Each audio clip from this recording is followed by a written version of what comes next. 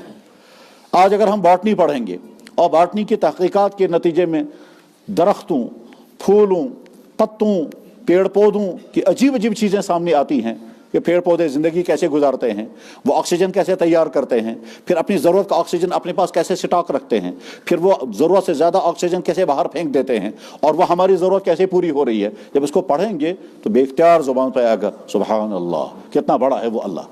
تو باٹنی کے ذریعے سے اللہ کو پہچاننا، زولوجی کے ذریعے سے اللہ کو پہچاننا، فلکیات کا نظام سمجھ کر کے اللہ کو پہچاننا، اور خود انسان کے اپنی باڈی کے نظام کو سمجھ کر اللہ کو پہچاننا، پھر اس کائنات کو سمجھنے اور باڈی کے نظام کو سمجھنے کے لیے معمولی عقل بھی کام کر سکتی ہے اور تحقیقات بھی فائدہ پہنچا سکتی ہیں۔